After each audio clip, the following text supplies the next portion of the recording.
Hello, and welcome to AFSPA Live, our monthly digital broadcast designed to give AFSPA members and eligible federal employees a place to ask questions and get answers about past AFSPA Talks topics, their benefits, and wellness needs.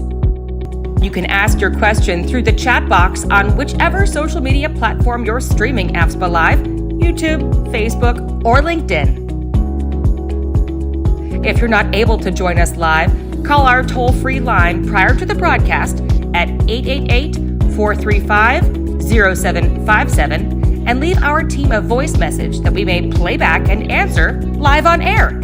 Just tell us who you are and the question you'd like us to answer. I'll see you at the next AFSPA Live.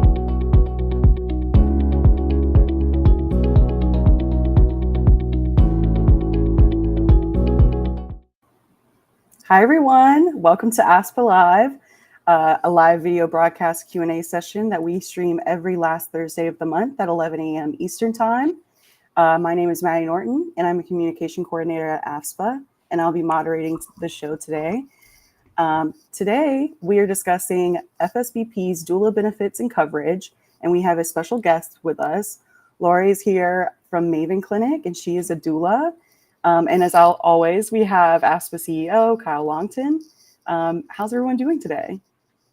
Great. I'm excited to learn about this benefit that we've had, but I feel like I don't know enough about.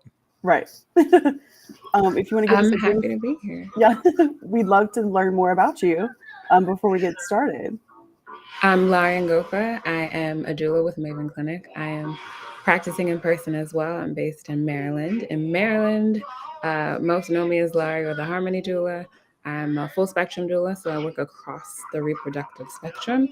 I also do placenta encapsulation and training. Nice. We'll kind of start it off pretty easy. This might be a question for Kyle. Are you able to claim doula services over multiple calendar years, or are doula services limited to one time per child? Sure. And actually, we have some clarification coming out about this benefit in the 2025 brochure, because we've had some questions about it. First of all, doula services are covered only for the pregnant person. We've had some people who are our partners claim this service, and we are seeking to clarify that for 2025. Basically, the coverage for a doula is up to $1,200 per person per calendar year. That's what the plan will cover. So it could potentially span calendar years depending on pregnancy. And then we do cover one of the other clarifications that will be coming out is that doula services are only covered up to a certain number of months after birth. We had someone, I think, at one point try to cover doula services 18 or 24 months after birth, and the benefit's not designed for that, but it is designed for pregnancy and immediate postpartum months, at least the way the benefit we have in FSBP. So that is what's available, and again, it could span multiple calendar years depending on the timing. Perfect. So, and you said that in 2025 we'll have more clarification on like the exact months before and after. Yes. For when someone can claim. Okay. Absolutely. And I should also note that is for sort of the doula services outside of Maven Clinic. Maven Clinic is available to our members. It's covered at 100%, no cost to the members. And members can access the services there during planning for pregnancy, and postpartum, as well as sort of early childhood. So that is covered. Maven, I should also note, does offer services throughout lifetime, including into menopause. So keep that in mind. But for today's topic, obviously the pregnancy planning, pregnancy and then immediate postpartum times are a bit more relevant. Perfect. Now I'll jump to Laurie. Someone has asked, why would someone choose to include a doula during their pregnancy? I think, first of all, this is always a really good question. I think there's a variety of different answers depending on the person and the family. First things first is always going to be educational support. Doulas are a support factor. We're non-medical support people, but a very nice complementary addition to OB care, midwifery care, those type of things. I think anyone, especially that's like been to any doctor's office, especially these times, those appointments go really fast. Oftentimes you may leave with a few more questions of like, oh, well, like, wait, what does this mean? What does this mean? As you're thinking about how that may play out in your day-to-day life sort of thing. And I think just having someone that you can bounce some of those ideas on, especially just kind of like, hey, is this normal? Am I going about this right? Those kind of questions that may come up between appointments, especially early on. The other thing I would say is just the general benefit of having a doula in general is just, again, like having someone in your back pocket. I think that's one of the really strong benefits of Maven in a virtual capacity, because you have access to that knowledge base, to a variety of different experiences, particularly with Maven, and then you also still get that same kind of educational support. Maven did recently do a study that shows that virtual doula support is actually in line with in-person doula care. Wow, that's actually really impressive. I almost wish I had a doula just for my normal medical needs, not just for pregnancy. That's also actually a thing. Oh my gosh. Well, now I know, because I feel like I always leave the doctor and I'm like, oh, I wish I had asked that, or I wish I had done that. So I'd love to, because I know that there's terms thrown around, and, you know, I've heard of midwives, like you mentioned. What's the difference between a midwife and a doula specifically? Very, very common question. It is a misconception that they are synonymous. Midwife and OBs are actually synonymous because they provide medical care. So when you think midwife, think automatically OB. Doulas are non-medical support, so we're kind of like, again, that complementary feature to your medical care support. We're all on the same team, and obviously we want to make sure that everyone has as close to their ideal outcome as possible. But midwife and doulas, midwives provide medical care. Doulas are non-medical support. Perfect. That is a great way to put it. And when would someone, like, when is the right time to contact a doula? When it comes to, like, do you do it before you're pregnant? Do you do it when you're pregnant? Or, you know, when's the right time? I think that this is something that for a lot of people, I think they don't often think about doulas until maybe like third trimester. And it could even in some cases be like 36 weeks. That might be a little bit late, Right. especially if you're in a very populated area. A lot of doulas, our schedules can book up fast. At this point, I already have inquiries coming in. My birthday's in March, so I already have inquiries coming in after my birthday. Wow. I have had clients that have literally gotten that first positive pregnancy test at home and have been like sending me emails. In terms of ideal, I would say anywhere from 5 to 7 months is easily ideal in terms of making sure, A, that you're able to reach out to a variety of different doulas that have a variety of different experiences, but then also giving yourself time to kind of go back, digest a little bit of those conversations, and then kind of choose what may be the best fit versus who's available. Perfect. Good to know. And, you know, we kind of talked about the different experiences that doulas could have, and, you know, which one you might want to choose. How does Maven Clinic ensure that doulas are well equipped to provide personalized care and support to each family? I think on top of making sure that the doulas that come into the Maven family are not only educated, but also like very personable people, like we're able to kind of make sure that that transition from like, okay, we're working with people in person to now kind of working on this platform where like I often talk with people that are not even in the same country.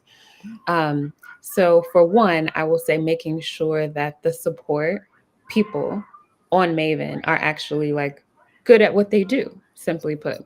I think another big thing, and again, another like big toast to Maven, is just being able to refer to different providers within the app itself. I think oftentimes, I've had the experience of like, oh, like I may go here and then someone's like, oh, well, like maybe you need to see an orthopedist. And I'm like, is there a good one you would Right. recommend? It almost kind of feels like, oh, like I want to go to dinner for my birthday, but like, Right. where do I go get that recommendation? Right. Wow. Yeah. Oftentimes, right. Oftentimes when it comes to just kind of like that seamless transition, that includes like referring the care, even if it's outside of myself. Being able to refer to like, oh, hey, I know that there's a lactation consultant within the Maven app, which you already have the benefit for free. And I think that things like that make it super easy to just kind of like maintain not only continuity of care, but make it really easy, right? Like we've got Right. enough to stress about in day-to-day Amen. life. I don't want to have to look for like, oh, okay, well, like I need to talk to a lactation consultant. That could Right. take 2 days of research. And then is this person even available? Okay, well, like I've never received physical therapy care. How do I go about finding someone? Is this person like a reputable person? Are they good? Right. Are, all of these different things. And so I think being able to refer within Maven and knowing that, oh, okay, this is someone that has at least like a really good solid foundation. And in some cases, I may even be able to match up either going back to care advocates or just like knowing this person's experience, being able to be like, oh, if you're having an issue with this specific thing, this is this person's specialty. Right.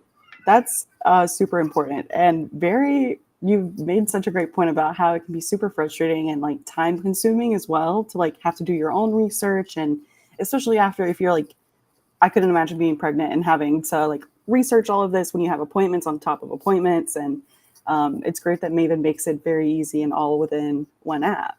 I'll ask our next question, which is, you kind of touched on, or wait, let me make sure. Can you elaborate on how Maven Clinic's doula services are tailored to address different needs, such as high-risk pregnancies or specific birthing plans? I think that there's a few different ways. Again, just having that support across the app where you can very quickly find different providers. And I, as a provider, can very quickly redirect. We may not necessarily have that same level of finesse and that same level of ease in person. But even regarding crossing variety of birth plans, even when it comes to high risk pregnancies, we do have MFM providers on the Maven app. So even from there, if someone is high risk for whatever reason, we do also have that resource within Maven. And I think that really helps because I would imagine, again, like you mentioned, being pregnant and already being in a high risk situation or questioning, am I high risk or Right. whatever the case may be?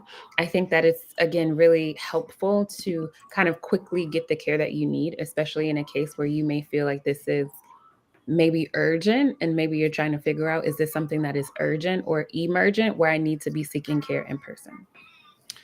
And I wonder if I can just jump in, particularly on like the birthing plan question. So I have a friend who first pregnancy delivered via cesarean, and for her second pregnancy, really wanted to deliver vaginally, the VBAC, I believe it is, and engaged a doula with that specific goal in mind, because and to have somebody to advocate for her in the care setting, where my impression is a lot of times is, oh, you had a cesarean last time, we're going to do a cesarean again. I'm just curious how you go about, particularly through Maven, through the virtual environment, supporting members and even advocating for them, or empowering them to advocate for themselves in a situation like that.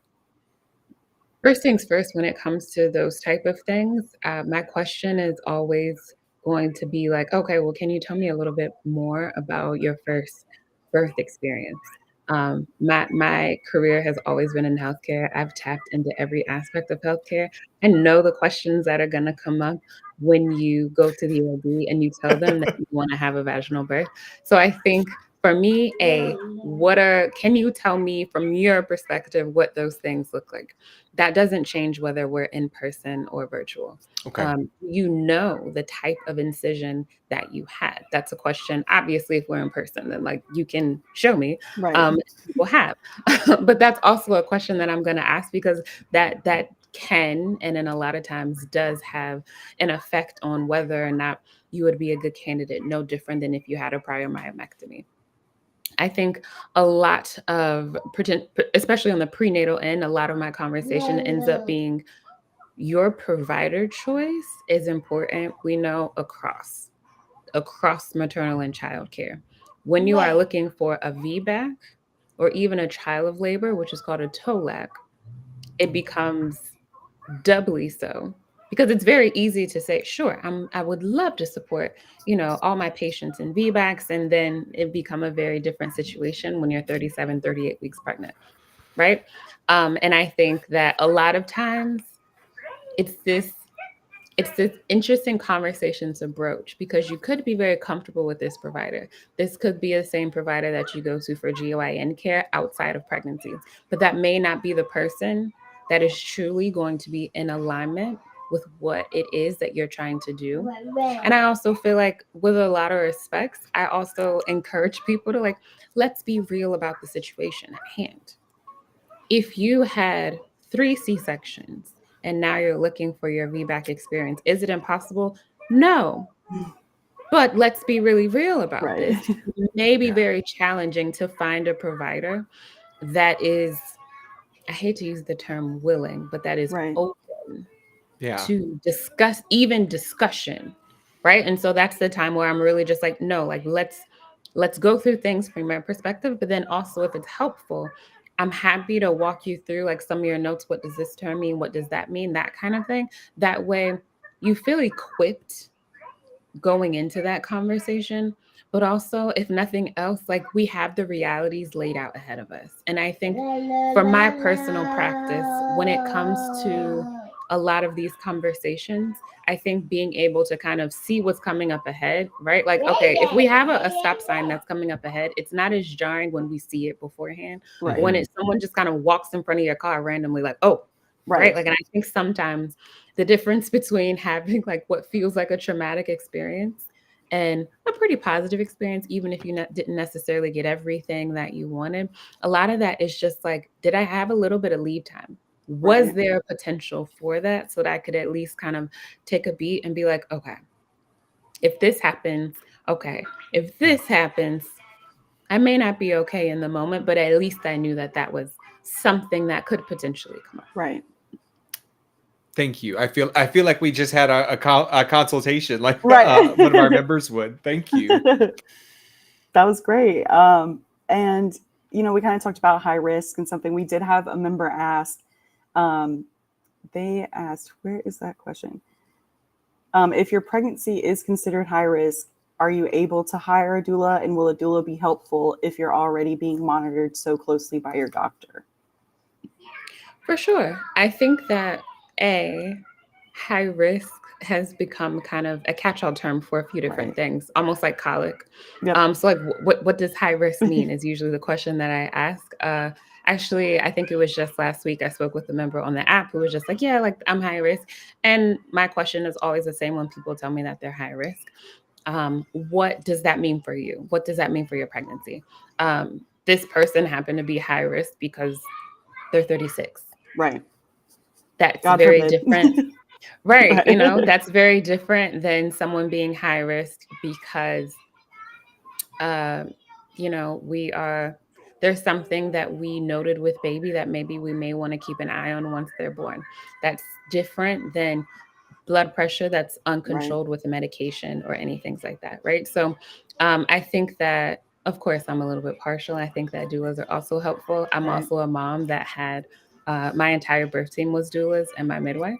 So I think that they definitely can be helpful, but particularly for people that are high risk for a variety of things that may stir up a little bit more emotion, I think that it becomes, again, very, very helpful to just be able to bounce some of those ideas off of someone else. Okay, they said this. What does this mean? What are my options, those type of things. But then also that emotional aspect, right? Like the thing about being a doula is just like we're support people, but that runs the gamut between like educational support, emotional support, and then even during labor and birth, physical support. That emotional piece for a lot of people, and I want to say a lot of people because I don't want to make it sound like I'm bashing providers, but for most of us, Yeah. how much time do we really have to talk about like the emotional aspect of pregnancy and things that may come up? I have conversations all the time with in-person clients and with virtual clients, and the providers aren't aware that they've had prior losses. That's Right. something that could and should guide that conversation. And not that we need to necessarily handle everyone with kid gloves, but there's a layer of extra consideration there Right. that should be offered. But when would I bring this up if this provider isn't aware? What if I've moved to a different place and this person doesn't necessarily have the full breadth of my history? Right. I may not necessarily want to talk about my losses while I'm in the process of getting pregnant again, but those are also feelings and emotions that will likely come up Right. during labor and birth. And so I think sometimes just kind of having a different perspective, but also a different person that can help walk you through those things. And then knowing that this is someone that you also know and trust that can be there during your labor and birth, whatever that looks like. Perfect. Good to know. And then our next question will be, what if someone wanted to hire a doula only for postpartum care to assist with breastfeeding and lactation techniques? Is that possible? 100% possible. That would be a postpartum doula. In my practice and on my team, we run the gamut. Two of us have done a lot of lactation training as well. I always say jokingly that my lactation training, outside of like familial experiences, was by force because I had quite a few clients that were coming to be like, I need help. And you're the person that knows all of the body things. My background's in kinesiology and public health. Wow. And so I think it's great. I think that postpartum doula support is becoming something that's more recognized and more normalized in a lot of respects. And I think that that is important because there's so much, again, that just comes with pregnancy, labor, childbirth, child rearing. And I think that for a lot of people, the expectation as parenting doesn't really begin, right? Until this person is walking and talking and doing these things. But we've got to get there, right? Like that generally takes a couple of years. And sometimes just having that support to be like, this is normal. Right. All right. You're not failing your baby. You're not failing yourself. The baby doesn't care if the nursery is set up, right? They can't see the paint on the wall. They don't know. Right? Like, no, your baby does not hate you. And I've had to have these conversations with people multiple times. They do not hate you. I promise you. They are designed to wake up multiple times in the night. They can't help it. They can't help it. That's just what they do. And I'll just from experience in my family, my wife's our first pregnancy was twins, and so trying to figure out how, and she wanted to breastfeed them, and trying to figure out how to do that did require a professional. We had somebody come to our, besides being the couple consultations in the hospital, we had somebody come and help in home to figure out how to do that. Even with our wasn't straightforward. It's not something that you've done before, and so having a professional there to help is incredibly beneficial to everybody, especially if new mom, as you said, is thinking, why isn't my baby taking to this? Why is this not working, and so forth? And are there other ways to approach it? I think that's a great place where we we think of a lactation consultant, but that doulas can provide that support as well. And I should note, I'm sorry, I went back and double checked.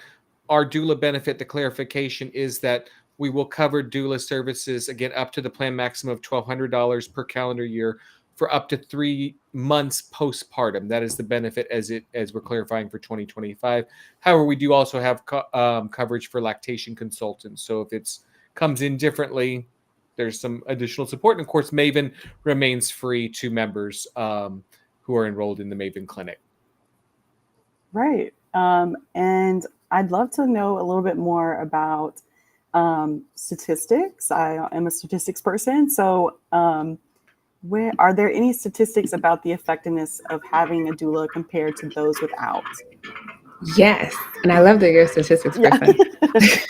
So I think the most common one that a lot of people are more familiar with is there is a decrease in your overall rate of C-section by 50%, Wow. which is a big number. We do Yeah. recognize in the U.S. we are still roughly at a third of our babies being born via C-section, and that's a lot. That is a lot. But just having that doula support decreases your rate of C-section statistically by 50%. Also, the length of your labor goes down by 25%. Also, a pretty big number. The need for Pitocin goes down also by 40%. And requests for epidural go down by 60%, actually. Wow. In terms of epidural, I think a lot of times when I mention the epidural stat, it throws a lot of people off because they're just Right. like, who would just want to be suffering through Right. childbirth and like those kind of things. But oftentimes, especially when I have like clients birthing in a hospital, I tell people that it may just be now having had multiple years of being a doula under my belt. I can almost tell the sounds of someone who's just like, oh no, that this is just someone that is vocalizing because this is what they need to do in that moment, and the sounds that someone makes when they do not feel adequately supported and adequately safe in their environment. But that last one tends to throw a lot of people's minds. Yeah. And with that, I will also add, as a person that loves statistics, in the US, we have about, last I checked, I think it was just over 80%. I want to say 82% of people giving birth in the US utilizing epidurals, which is Wow. also quite a bit. That's crazy. Yeah, it's funny you mentioned that because anytime I hear people having childbirth and not with an epidural, I'm like, that person's so strong. I don't know how they could do that.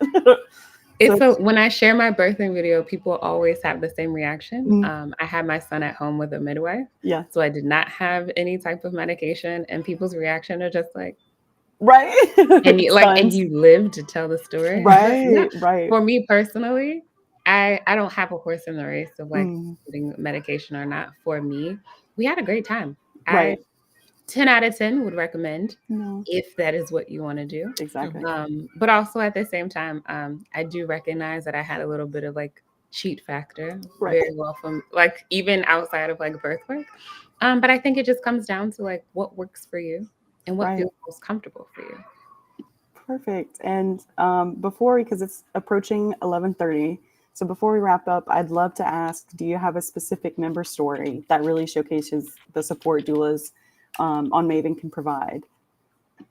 I do, in fact. One of my favorite ones, I've only shared it a handful of times. Recently, and by recently, like this year, within the last couple of months, I met with another member who was one of the people that I mentioned earlier that their provider just was not aware of prior losses that they had. When I do childbirth education sessions, it's always something that I include just in my general conversation, not even in like a like sorry to bring the mood down, but just Right. like no, when we're talking about preparing for labor and birth, it is often and common, of course not the case for everyone, that some of those feelings may come up, and it's okay to honor that, not only during labor and birth but in pregnancy, right? Like we know that two things can be true at the same time, Right. because I think parenting is a great metaphor for that. It's great, it's wonderful, it's rewarding. There are times not so much, right? Like you may not feel that joy at 3:00 in the morning when you're Right. really tired. So just in speaking with that member, and we touched on that, and I think that ended up opening the door later in the conversation again when she just kind of harkened back and was just like, you mentioned being a mother who is mothering without their mother physically being on earth, and I also find myself in that category as well. And just kind of being able to, for one, humanize, because I am just like a floating head in the computer, but then also in that moment provide a little bit of space to be like, no, I see you and I get it. Truly, I get it, like on a personal level. And I think that that's just a conversation that I think will just live in my heart for a while. technology ended up being a little bit funky. So I ended up having to call her, and we just like continued to talk for another 20 minutes. And she was super thankful. I'm thankful in the same capacity, because again, I think that that's not a club that a lot of us necessarily signed up to be in, but it's Right. where we're at. But again, it's one of those things of just like, would this be a conversation that you would necessarily have with your OB or in a medical setting? Likely not. But it is definitely one of those conversations that highlights why I love what I do and why I wouldn't change it for anything in the world. That is such a great story. I have thoroughly enjoyed this AFSPA Live. I think Kyle has too. Absolutely. I've learned so much and have a new appreciation for doulas. So this has been wonderful. Thank you so much for joining us. Thank you so much for having me. Of course. And we'll throw up the Maven link if you're interested and want to join. There it is right there, mavenclinic.com/join/FSBP. We have a podcast out recently about back to school routines. That's a great one. Me and Kyle loved that one. So check that out. Yeah. And we will be back with another AFSPA Live on September 26th, the last Thursday of the month. And I just want to note that when it comes to Maven, a lot of these programs we offer are only available in the US, not so with Maven. Maven is available in over 170 countries, I believe, and expanding. So our members overseas can engage with this program. They can take advantage of it, connect with doulas, connect with other providers. We talked earlier about some of the other providers who are available that can be referred just within Maven. So please, I encourage folks. I know I've talked with members who are overseas in countries where the medical culture is very different, particularly when it comes to pregnancy and childbirth. Reach out, get the support that you need. It is available to you. We are delighted to offer it, and we've been delighted to have this conversation today. And I know that I have a feeling people will be coming back to this for months, if not years to come. So we'll have to have you back to update the conversation again next year. Happy to do. Good. Thank you. So thank you very much. Yeah. And one last thing, I just saw someone comment that they were bummed they missed most of this. Do not worry. This goes live on our YouTube channel at AFSPA Cares immediately after we finish. All of our AFSPA Lives are there. All of our podcast episodes are there. So if you missed a topic, don't worry, it's there. And if you want to know more, obviously you can contact us or contact Maven. So this was great. Thank you so much for joining us, Lori. It was great. And happy August, and we'll see you guys next time. Our broadcast. Join us again the last Thursday of every month at 11 a.m. Eastern. Also, don't forget to look for AFSPA Cares on all of our social media channels: YouTube, Instagram, Facebook, and LinkedIn.